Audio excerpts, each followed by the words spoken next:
Boum les gars, bienvenue sur JT Box. Les gars, aujourd'hui on va parler de Jaime Munguia contre Bruno Suras. Le retour, la revanche, la confirmation. On va en parler, je vais dire ce que j'en pense, je vais dire mon avis les gars. Poids super moyen, moins de 76 kilos. La revanche 5 mois plus tard les gars. Donc ils ont eu à peu près 4 bons mois de prépa.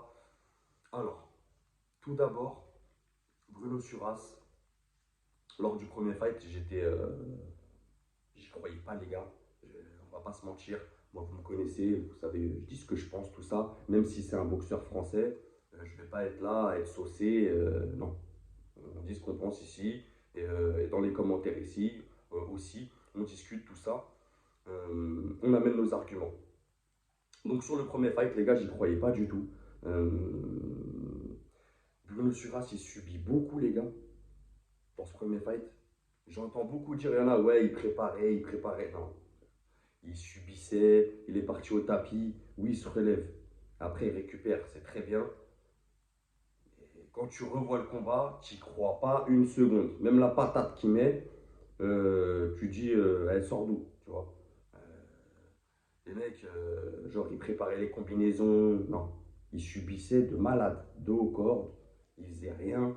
Euh, Moi, je crois plus à un relâchement de Munguia sur ce premier fight qu'un qu'à une réelle stratégie de la part de Bruno Suras. Maintenant, pour ce deuxième fight, les gars, donc 4 mois de prépa, il y avait une clause de revanche si Munguia perdait, ce qui est normal. Euh, il avait donné sa chance à Bruno Suras, qui était un faire-valoir. Hein. Il était clairement envoyé là-bas pour être abattu. Attention. Donc là, Munguia, il va plus sous-estimer son adversaire. Il n'y aura plus cet effet de surprise. Il va vouloir briller, les gars, devant son mentor Canelo. Munguia, il va être chaud, les gars. Il va être préparé. Il va vouloir en découdre. Vraiment, je pense pas il va faire l'erreur de se relâcher. Il va vouloir lui faire mal. Euh, il va vouloir vite se protéger après ses combinaisons, pas rester sur place. Munguia, je pense qu'il va vouloir en finir dans la première partie de fight. Et jusqu'à hier, techniquement, il est au-dessus aussi. Techniquement, il est au-dessus. Et jusqu'à hier, j'en discutais avec vous dans l'onglet communauté où il y a les votes, tout ça. Merci à tous ceux qui votent. J'étais quasiment tous d'accord avec vous sur le fait que Munguia, ce combat-là, il allait lui rouler dessus, tout ça. Mais en bossant la vidéo, je réfléchissais. Je me dis que peut-être que Suras, maintenant qu'il connaît son adversaire, maintenant qu'il sait qu'il a subi tout ça, il va changer de stratégie. Il va changer de stratégie. Il connaît le punch de son adversaire.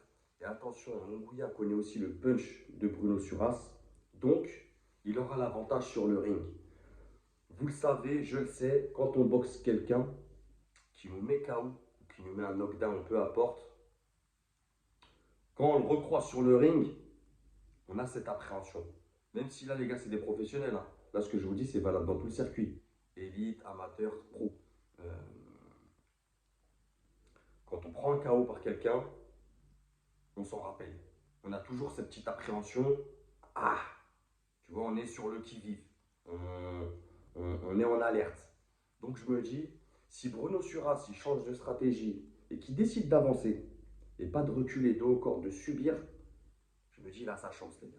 Il a sa chance. Après, attention, faut pas non plus aller au bout. C'est un combat à l'étranger, à l'international. On a déjà vu nos boxeurs français faire des dingueries à l'international et au final perdre. Donc, j'espère qu'ils sont bien conscients de ça. Donc, j'étais sur un 50-50 là. Et là, je vais vous dire mon prono, les gars. Même si techniquement Munguia est au-dessus, même si Munguia, ça reste un gros morceau, je me dis que Bruno, il a ses chances. Et j'y crois, les gars. Je vois une victoire de Bruno à la décision. Je me dis qu'il peut le faire. S'il emploie la bonne stratégie, les bons déplacements, s'il arrive à toucher sans se faire toucher, attention, je ne dis pas que ça va être facile, les gars. Mais je pense qu'il peut le faire. Je pense qu'il a bossé pour ça. Je pense que cet engouement médiatique autour de lui, ça lui a fait prendre conscience aussi que là, il ne devait pas se rater, qu'il devait faire un gros fight, un gros combat.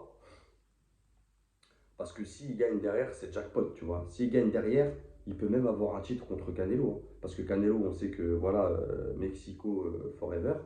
Et je dis, attends, hein, lui, il tape mon petit, tu vois. Derrière, ça peut lui ouvrir des portes. Financièrement, il se refait. Donc voilà, les gars, dites-moi ce que vous en pensez en commentaire. En tout cas, les gars, moi, c'est mon avis. Même si, j'ai des doutes encore sur Bruno Suras, mais je veux y croire, les gars, je veux y croire. Vraiment, je veux y croire à nos Français, les gars. Faut leur donner de la force. Faut leur envoyer des ondes positives. Je vais lui envoyer un message, je vais lui partager la vidéo.